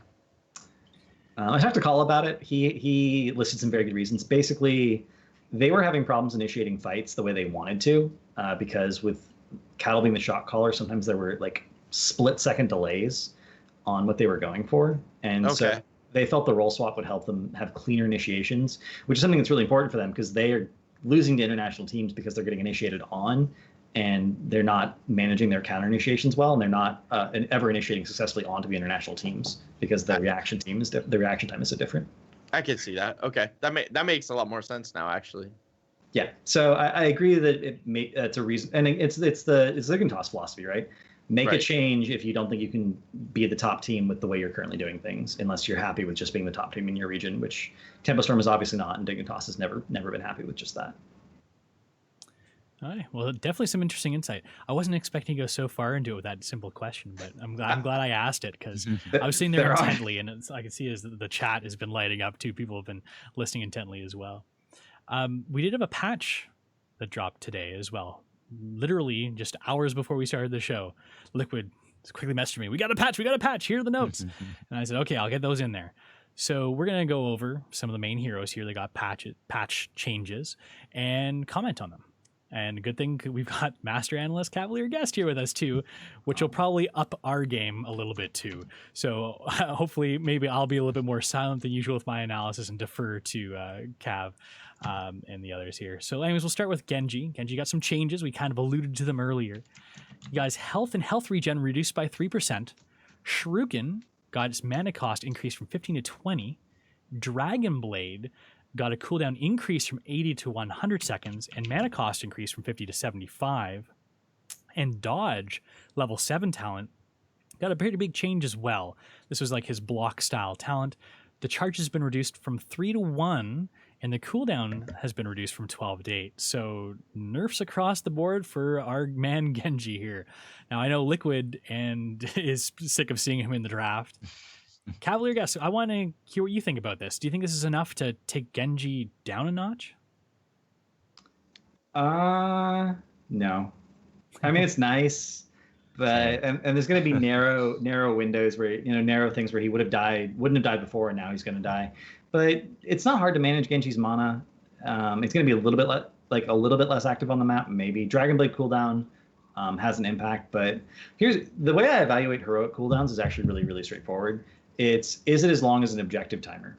So if it's like 60 seconds or less, you can use it between objectives and it will be up for the objective. If it is 120 seconds or more, you can't use it between objectives or it won't be up for the objective. 80 to 100 seconds, maybe you can use it between objectives, maybe you can't. It just depends on where you're grinding out, like what you're doing and when you used it previously. But basically it's in the territory now where you're not likely to be able to use it except for a full fight. You can't use it just to get a pick or something. And it does make a difference. Like we've seen alt timers increased by 10 seconds make a significant difference in the win rate of a heroic, because it focuses around that window of between objective usage versus only on objective uses. And that plays into the map as well, because some maps have weird objectives like Dragonshire where they're up for a long period of time versus like Infernal Shrines where it's whoever wins the team fight usually gets the objective. So that will make a bit of a difference on some maps, not all of them. Dodge is still going to help a little bit against like a gray main lane if you're like in mid lane on Dragonshire, something like that. But Dodge is like way, way worse than it was. It may be dead, maybe. There's certain situations where it's still going to be viable, but Genji overall is still like really, really strong, assuming what you're going for is killing people and getting picks and then following up on those picks to get structure damage. Do you think they're going to change Genji further? I guess if these nerfs aren't enough? Not until after the Clash. I guess not. I think actually whether they change Genji anymore is going to be based on Clash results. If his Clash win rate is insane, they will change him. If his Clash win rate is reasonable, they will not. I had a game, just a quick match game I played yesterday, and we got dominated by a Genji player. Of course, it was quick match, so we were mostly squishies, and he had a field day on us. But one of the players I was playing with, never know him, didn't know him or anything, we were on comms, he typed in a chat, "If they don't change Genji tomorrow, I'm quitting this game." Well, sir, you got your wish. Tomorrow. So... yeah, Genji's got some changes. We've also got just a small change to Greymane. Curse Bullet. The damage reduced from 40% to 35% of hero's current health on his Curse Bullet. So they've reduced that initiation a little bit. LiQuiud, as a tank player, does a Greymane with a Curse Bullet scare you? I mean, there are times where it does, but here's my problem with this change. So this really isn't enough to make people go for the throat, unless they were already planning to go for the throat, right? Like the 5%, it's still a big enough chunk that you're going to use it against a tank and be like, all right, I'm going to take a bunch of your health away. Boom. All right, that's been done. Now let's go to the next step, right? I don't know. Like, I see where they were going with this, but I can't decide if this was, we think Greymane's Curse Bullet is still too overpowered, or we want more people taking go for the throat, right? That's the struggle with this kind of change. Cavalier Guest, is this a side buff to Cho'Gall? You don't have to answer that question, but what do you think about this? No, but that's why I wanted to ask you about this. It is a slight buff to Cho'Gall. Like not even like we talked about earlier. The problem with percent-based damage is that it usually happens over time, so it's not great against Cho'Gall because he's so mobile. The Curse Bullet is instant. You're done. It just happened. That said, I don't know if Curse Bullet needed to be nerfed except for in competitive, because in the Hero League, Go for the Throat, I think, has always had a higher win rate and still has a higher win rate. And it's just because it helps you, get an instant pick on overextended backliners. And there's a lot of overextended backliners in Hero League. This problem mostly stops in professional play, and you end up trying to kill the tank first because then you can get to the backliners if the tank's dead. I feel like they wanted to nerf something about Greymane because he's just been so prevalent, and they just weren't sure what. So they were like, what's the last thing we changed on Greymane? Curse Bullet. Let's nerf that. Just tossed it on there. See, now that feels like how I'm looking at this change. Like, really, that's what we're gonna change? Like, that's not the problem here. Yeah, Greymane's too good at too many things. Nerfing his heroics is not gonna reduce his popularity in professional play at all. So, Tychus also had a minor change. His level 4 talent fully loaded, which is pretty much never picked. I checked HOTS logs. I think it was like 3% of the time. This picked one time in competitive. One time in competitive. That was probably a misclick. Yes. It was not. He picked it on purpose. And it was an A player. So like, why would he have picked the, like? Let's say what the talent is first, because most people probably don't know. I had to look it up as well. It reduces minigun's cooldown by 33%. I don't know why they use percentages in this case. It was 4-second reduction on minigun, and now it's been buffed to 5-second cooldown reduction when you take this talent. So why did someone take this at one point? Because it just seems like the other two talents on this tier are very powerful. So if you go look at Tychus's win rates on HOTS logs, if you do the analysis, his win rate versus double tank is actually pretty bad. He really benefits from being able to burst out one tank, and then that tank has to leave the fight, and then you're in a 5v4.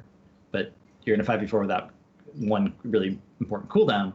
So hopefully you can win the 5v4, past that.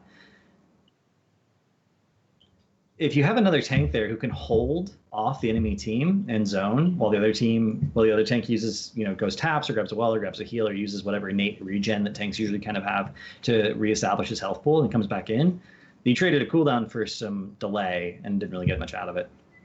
It seems to be what happened. Fully Loaded denies that. So we saw it picked against a double tank composition that was trying to delay tributes on Curse Hollow, and Tychus just kept chunking them faster than they could regen. And eventually they ended up winning the fight. It was a sustained damage Tychus. This was pre-range nerf. I don't think it would work with his current range. But it was picked one time. It did end up working. They won the game partially because of it, partially because of some really good shot calling. But with the range nerf, I don't think that strategy is viable anymore. And therefore, I don't think this talent's viable anymore, even if they buff it. It's just a slight buff. And, one interesting thing that kind of comes light with you even talking about someone in pro play taking this talent once is that, we shouldn't be slaves to HOTS logs and just pick blindly what seems to make sense with the highest win rate. Sometimes there is a situation for talents that are only picked, 3% of the time and once only in pro play. So good to note. And I guess everyone should take note of that and make sure that they, read the other talents that they often ignore and maybe they find a use for them in certain niche situations. So Zool got a little change since his rework. He's had a pretty high win rate, which I'm assuming is why they changed him slightly. So they reduced the skeleton's health by 10%. Curse Strike's cooldown has been increased from 15 to 16 seconds. On level 1, Backlash, that's the bone armor that when it explodes upon expiry, chunking down 15% of a hero's health, has been reduced to 12% of a hero's max health. And level 4, Grim Scythe, got a change here as well. This reduces the cooldown of Curse Strikes per enemy hit. The cooldown reduction per enemy attacked has increased from 0.5 to 0.75, and maximum cooldown reduction has been increased from 10 to 12 seconds. So it seems like this combination of this level 4 Grim Scythe and the increase in Curse Strike's cooldown, I guess, has been to try and promote the Curse Strikes build and slightly nerf, I guess, the skeleton build, because a lot of people were looking at Zool's rework initially and saying, hey, this Curse Strikes build might be viable now, but you look at your HOTS logs, which is the data we have available to us, it seems like the Curse Strikes build is the inferior build. Cavalier Guest, you think this is where they're going with Zool? They're trying to kind of nudge people in a different build direction here? I don't know what they're trying to do with Zool, honestly. He's a wave clear hero, and they tried to make his team fight better without touching his wave clear. And I was like, that's not a good idea, because if you have a hero who can team fight and wave clear really well, then he lends himself to macro strategies and team fight strategies, and that makes the draft really hard to predict. Like, what are they doing when they pick up that Zool? And he's really good. He's a reasonably good push hero as well, because the skeletons are so strong. So I think they're trying to balance out his builds a little bit, balance out his talent picks, and they're also trying to bring. It seems like they're trying to bring down his wave clear at least slightly, so that his now buff team fight is more reasonable. And obviously the backlash nerf reduces his burst a little bit, which is important because that talent had a little too high a win rate. But I don't know if they know what they're trying to do with Zool. I think they reworked Zool because people weren't playing him, and now they don't know what to do with him. It seems like every once in a while that's what they do with heroes that aren't played. They put them into the shaker and they just dump it out and roll the dice and see kind of what lands on the floor. And they pick a few talents, say, hey, let's see how this rework works, and kind of go from there. Just kind of spice things up a little bit, and that seems to be what they did a little bit with Zool here. So Stukov got some changes as well. He probably got the most extensive amount of changes from any hero on this patch, which I guess is unsurprising considering he was just released and probably needed a little bit of tweaking here and there. So it seems like it was a bit of a retooling. They nerfed some of his overtuned talents and buffed and adjusted some others. Starting with his healing pathogen, Stukov has never been too mana hungry unless you're being a little bit reckless with his lurking arm. So they increased the mana cost of healing pathogen from 30 to 40, so a pretty substantial increase in mana. Flailing swipe pushback distance has been increased by 50%, which I'm a big fan of because I am horrible with those shoves. And the flailing swipe, I always felt like it should push them back further, and I was really surprised on how little the pushback was. So it's nice to see that change. Okay, so just going over his talent tiers here. Level 1, he had a few different talents touched up. Spine Launcher, that's the passive that changed him from a melee to a ranged attack and adds a slow to his auto attacks. They added a slow increase from 1 to 1.5 seconds, and the idea there was to match his attack speed. Fetid Touch, this is the quest to reduce cooldown and mana cost of weighted pustule. The quest threshold has been reduced from 20 and 40 to 15 and 30. And then Growing Infestation, that's where the lurking arm area of effect expands over a couple seconds. Now, taking this talent will also increase the cooldown of lurking arm by 4 seconds. Mystic, I'm gonna put this one to you. What do you think of these level 1 talent changes here, particularly Growing Infestation? Because that's one I was taking quite a bit. Is it the one that I should still be taking? What do you think?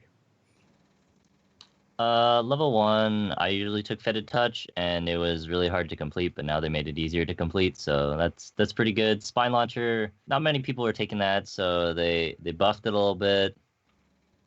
And then Growing Infestation, I'd say it's still pretty good, especially for the E-build. Mark my words, boys. Spine Launcher's where it's at. Nobody's taking it right now, but you'll see. It is a permaslow, and there are heroes that benefit from permaslows, like Unfair Advantage on Lunara at 13. And the funny thing is, if you take Lunara and Stukov on the same team, you've taken one of the best counters to Lunara. So maybe I do think that Stukov, as a melee hero with no escape, can be punished by being too far up. You just focus him and kill him. So I guess this goes back to what you were saying before about healers should be focusing on healing and not necessarily doing damage. So maybe that Spine Launcher forces you to do that a little bit too, staying back from the fight and just offering that extra CC. I wouldn't be surprised if the win rate of Spine Launcher in Hero League went up a good bit, especially because it was buffed and everything else was nerfed, because it forces people to play in a safer way. In competitive, you can just play safe. You just don't step up unless you know you're going to be safe. So it's a little bit of a different situation. Yep. So level 4, one good spread was changed. This is where you get the mana refund and cooldown reduction when healing pathogens spread to 4 heroes. The mana refund has been bumped to reflect the increase in the healing pathogen mana from 30 to 40, and it only needs now to spread to 3 heroes. Vigorous Reuptake, which I pretty much took no-brainer every time, was a questing talent that increased the output of Bio Kill Switch healing by 50%. Now it only increases it by 40%. Do you think this was a needed buff there, Cavalier Guest? Or needed nerf, I guess? So it's only like 80% of it ancestral now, instead of like 90 to 100% of it ancestral? Yeah. Yeah, that's still if you can finish it.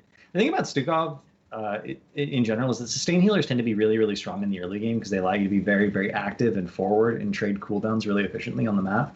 So anytime you look at a level 1 or level 4 talent for a healer that's a sustain healer and has a quest component, you're like, well, that'll improve my late game. Do I need to improve my late game, or can we just get so far ahead now that I can just win before that matters? And I think that's the question people are going to have to ask themselves with Stukov when they're looking at his level 4s. Vigorous Reptic is by far the best late game talent, no question. Like, it's not even debatable. But if you're in a map where you can just push and win early, then you're not going to need it. And it's be better to get a talent that has impact right now. So I think it's interesting. Blizzard has started to do more and more of this with quest talents where they're balancing early game impact versus late game payoff. And you have to think about, well, with my comp on this map, what am I going to need more? Am I going to need late game more, or do I need power right now?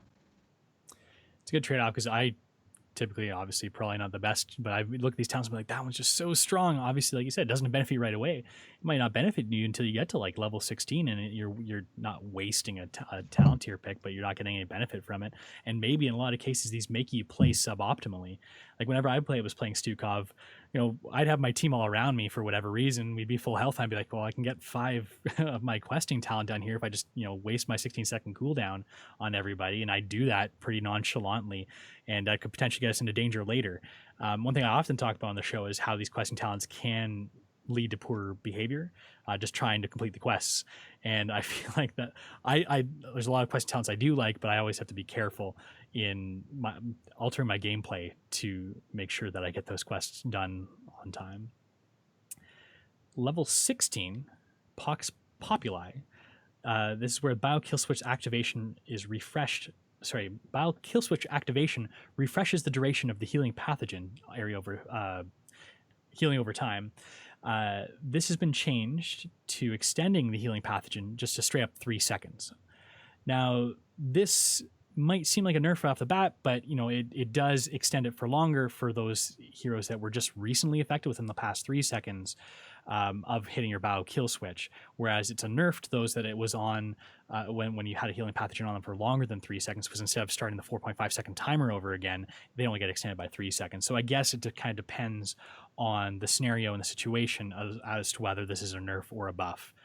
What do you think, Cavalier Guest? Because your insights are typically better than mine. Do you think this is a nerf or a buff to Pox Populi? I think Blizzard probably went in and looked at how often it was actually triggering in terms of extending.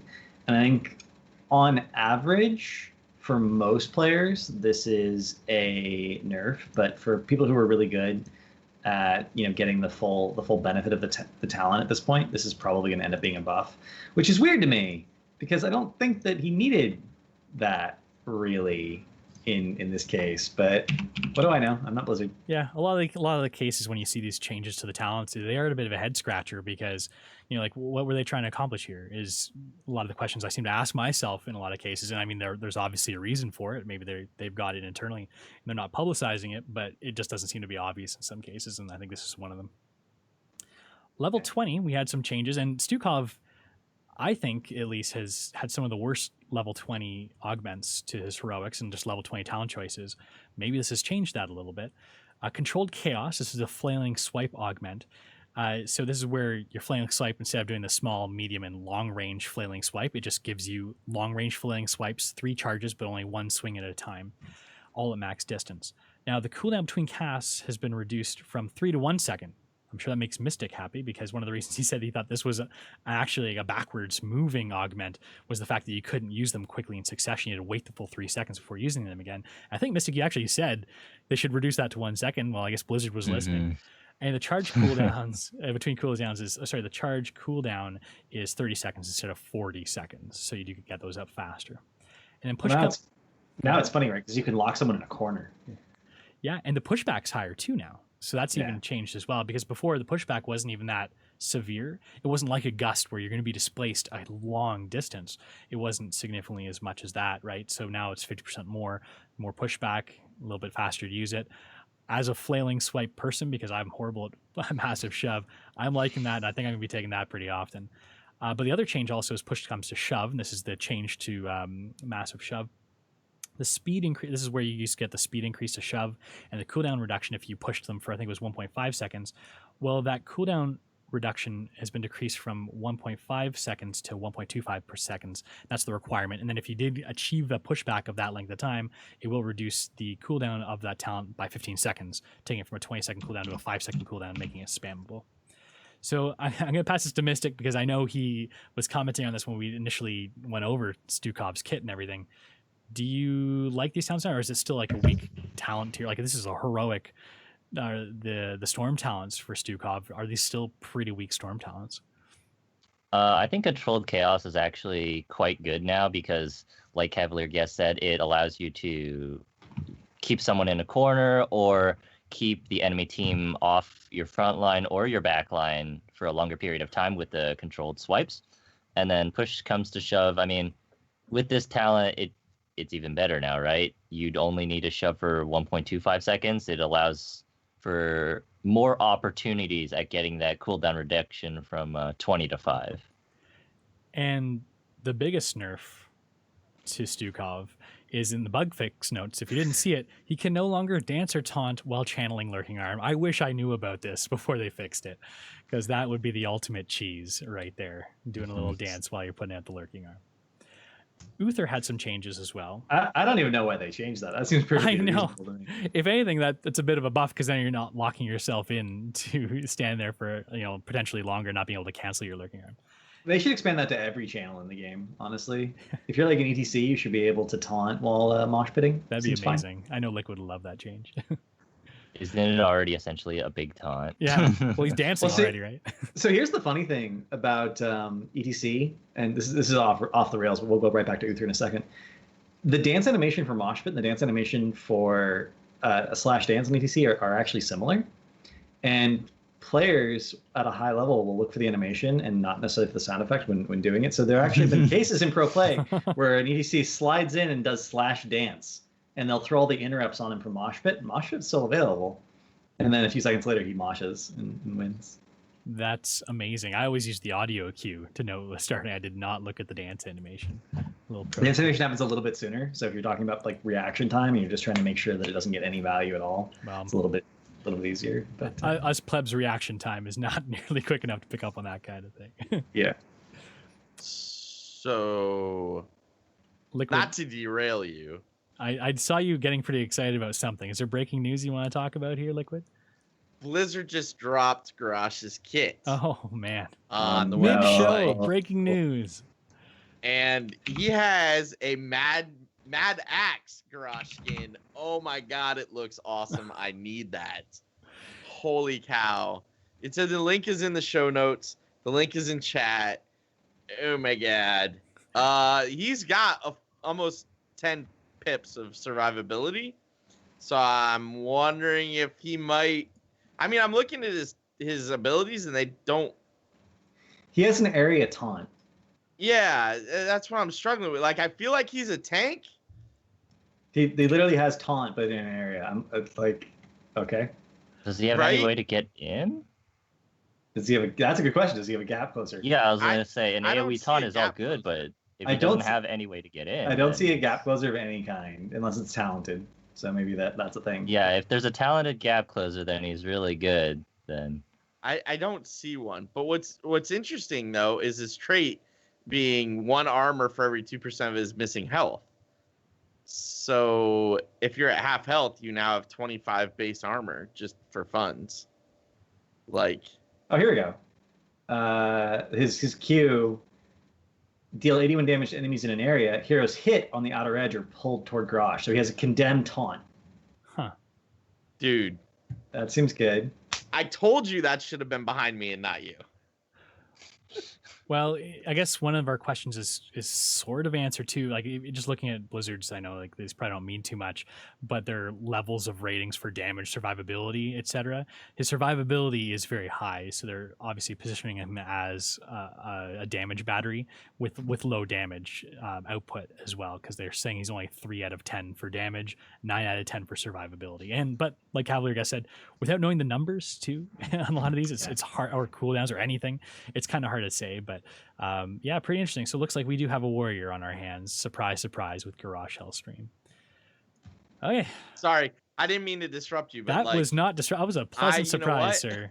I couldn't hold it in anymore, man. There's nothing worse than news dropping during the show and not being able to cover it for a full week because you didn't get a chance to see it in time. The spotlight is out too. Oh, jeez. Oh, what? Really? Okay. Well, we'll watch that after this, right? Yeah, we'll have to do like a mini episode or something later. Okay, well, back to the patch notes, though.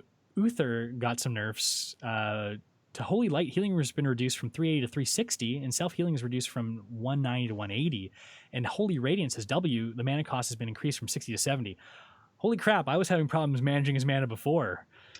Yeah, This is gonna be like tough. It's the number one complaint about Uther in professional players. It's like so hard to manage his mana. One of the reasons he's really good in double support is because you don't have to worry about using your cooldowns unless they're really impactful, and that helps you manage your mana.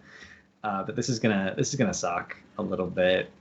But they needed to do something. I'm not sure if this was the right change, but they needed to do something. So yeah, we got some interesting changes to Chen though, and these were teased I think a few days ago. I think it was on Twitter maybe by a Blizzard employee. It's actually the official Blizzard forums. Okay. Devs went in there for the first time in forever and actually posted. I don't know if they solved the spam bot problem or not. So the official forums are pretty scary. But... Yeah, but we did get a nugget out of it, and I mean, that nugget turned into patch notes as well. For the big thing changed to Chen, and Chen has needed some changes. He's been a really tough one to take into many games. Cavalier just likes that comment apparently. Fortifying brew per second has been reduced from 40 to 30 while he's drinking, but he gains 25 brew instantly upon activation. Now, this is pretty interesting. A lot of people have already commented saying this increases his chase potential because not only can he stay at low brew levels to increase his passive speed increase from Brewmaster's Balance, but he can also quickly tap it and potentially get enough brew back to use his Q to further engage on the jump, which is before he had to sit there and brew for a few seconds. And then they also changed Elusive Brawler as well. This is the ability at level 1 that would evade all basic attacks for 2 seconds after you activate it. And the cooldown of this has been increased from 20 to 25, and the cooldown reduction from basic attacks it used to get has been reduced from 3 to 2 seconds. Is Chen someone I should be dusting off? Because Chen used to be my boy, but I haven't played him very much recently. What do you think, Cav? Chen was always really good in certain solo lanes. So he's always been a hero who's very much about dominating a particular lane and using that to tempo out a significant win. This actually got nerfed, in my opinion, because Elusive Brawler was really critical to a lot of those matchups. But the fortifying brew buff is going to take a long time to evaluate. It's going to be very, very difficult because it is such a critical thing. It used to be with really good counterplay, you could basically silence Chen for 5 seconds because he doesn't have any brew and therefore he can't use any of his abilities. But now you're in a situation where you can't do that. He's always guaranteed to get some brew no matter what. And that's going to make his impact in team fights higher, guaranteed.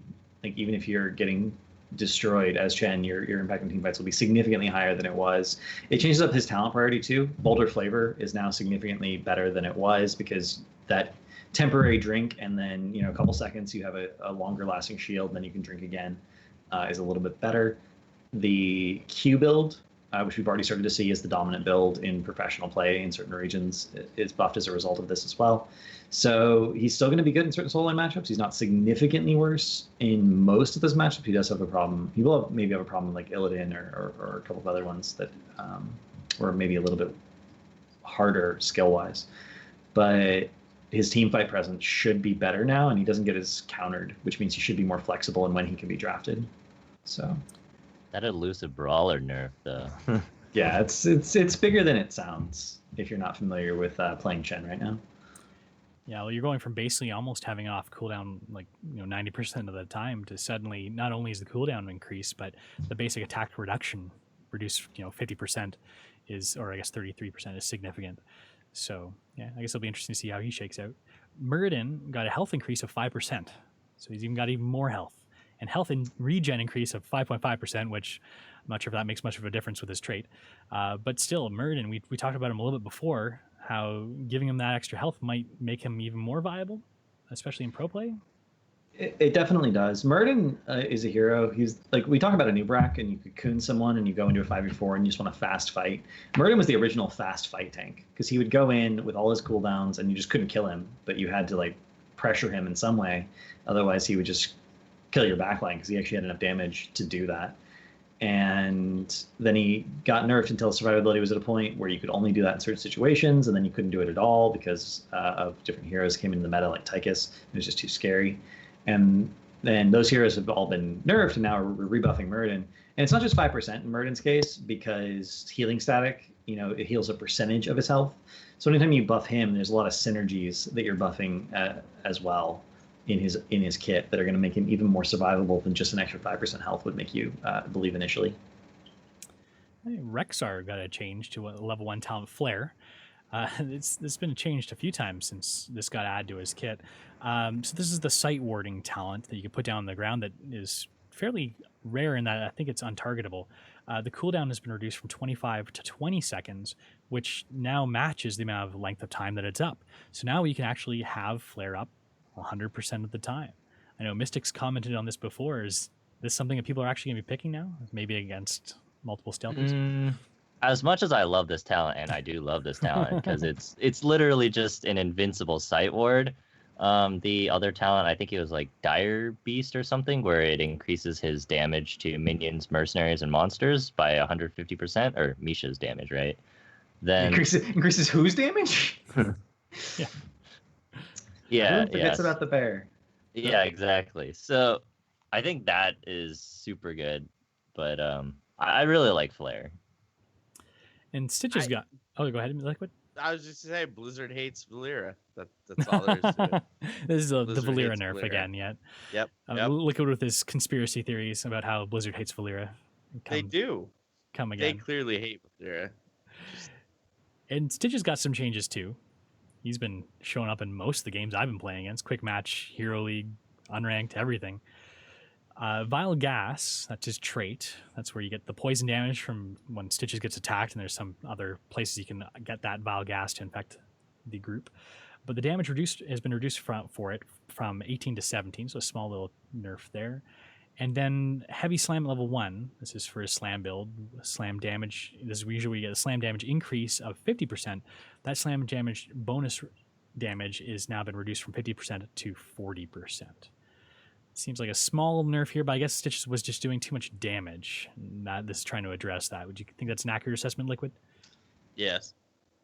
I mean, if you look, all right. So I actually like Stitches. He's one of the three little, one of my three little dudes that I keep on my desk. Everybody runs a slam build now because that's the way to go, and there are some actually more tanky ways to build Stitches, but nobody uses it because it's not optimal because the slam damage is so high. I don't think this is enough, but I understand where Blizzard's trying to take it. Yeah. Mystic, I hate to say it. I think we're going to cut your shakedown. I feel like it's the Matt Damon thing. We have Matt Damon lined up, but we're going to have to cut him again.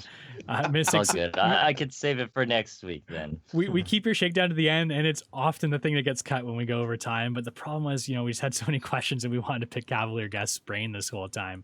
So it made it difficult. I mean, I've got so many more questions I want to ask. I feel like we could do a 4-hour show, but you know what? We don't want to keep Cavalier Guest here for 4 hours, especially considering after this show, Troll and HGC is going to be starting, in about 15 minutes or so. So we don't want to run into that time too, because we've got a great guest there. Do you want to tell us about that, LiQuiD, before we do the closing? Yes. So anybody that follows us on Twitter, Troll and HGC, or even I think I've referred to him on our show too. Trent, who tweets under Trent Esports, is going to be a member or going to be on our show tonight, and we were going to talk all things HGC Esports. I've looked at the show notes because Bags has ran with these show notes, and holy crap, do we have a lot of stuff to talk to him about. So yeah. So if you're looking forward to talking more or listening to someone talk more HGC, definitely tune in a little bit later. And if you're listening to the audio version of this podcast, check out Troll and HGC. It's available everywhere you find podcasts, iTunes, Stitchers, Google Play, everything. But everybody, thank you so much for listening to the Nexus Trolls, a Heroes of the Storm podcast, which we stream live on this Twitch channel, twitch.tv/trollsgg, every week on Wednesdays at 7:30 p.m. Eastern, 4:30 p.m. Pacific. Cavalier Guest, if people are looking for you on the interwebs, they like this interview, where can they find you? They can find me at twitch.tv/Cavalier Guest. I'm on Twitter as Cavalier Guest, and of course my articles for GFE regularly go up on the gfe.gg website. There's been a little bit of a hiccup the last couple of weeks due to personal things in my real life, but they'll be coming back shortly. And we look forward to those. LiQuiD, how about you, bud? Where can people find you? So I actually haven't had time to cast games, so my Twitch channel is kind of dead right now, which is kind of sad.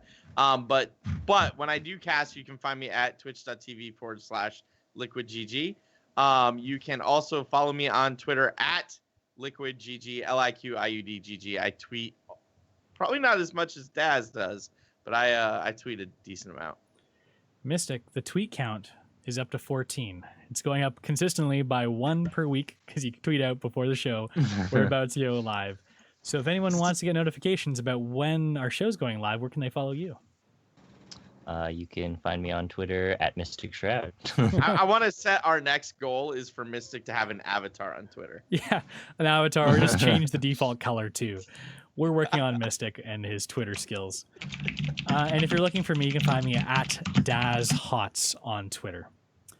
So I'd like to thank all of our Patreon supporters over at patreon.com/trollsgg. Again, the show's always going to be free, guys, but if you're looking for a way to support us, you can head over to patreon.com/trollsgg and help us get more money for more swag for BlizzCon, too. We're looking to put together some t-shirts and some funky sunglasses for our listeners. And if you are heading over to BlizzCon, definitely tweet at us. We'll meet up with you. We'll give you some swag, and yeah, it'll be great. So head over to patreon.com/trollsgg to help us get more swag for BlizzCon. You also subscribe to our show on iTunes, Google Play, Stitcher, or wherever you happen to find your podcasts online. You can visit our website, trolls.gg/TheNexusTrolls, to watch this and past shows, along with past video streams, which can also be found on our YouTube channel. For announcements about the show and general Here's the Storm news, you can follow us on Twitter at TheNexusTrolls. If you want to hang out with us in the Trolls community, you can do so in-game by /joining TrollsGG, or you can join us on our Discord channel. We've got the permanent link up there, trolls.gg/Discord. We'll reroute you to the Discord invite link. And finally, if you need to get in touch with us, the best way is by email at TheNexusTrolls@trollsgg. So everyone, thanks for listening. Cavalier Guest, thank you so much for coming on the show today. It was a great interview, and we look forward to having you, hopefully, in the future. And maybe that time we'll be able to put little coach under your name as well. Hopefully. I'd be very surprised if someone doesn't pick you up eventually, because you are, like I said before, the Sun Tzu of HOTS. I just want to throw this out there because this was mentioned in chat, and I actually have to agree with this. Philosopher of the Storm. Oh. You're gonna be like Daenerys Stormborn. You're gonna have a long list of titles after we're done with you, Cav. I need a herald to come around with me. Well, I've got a good town crier up where I live. I'll make sure he gives you a call, maybe. Anyhow, everybody, thanks for listening, and have a great week.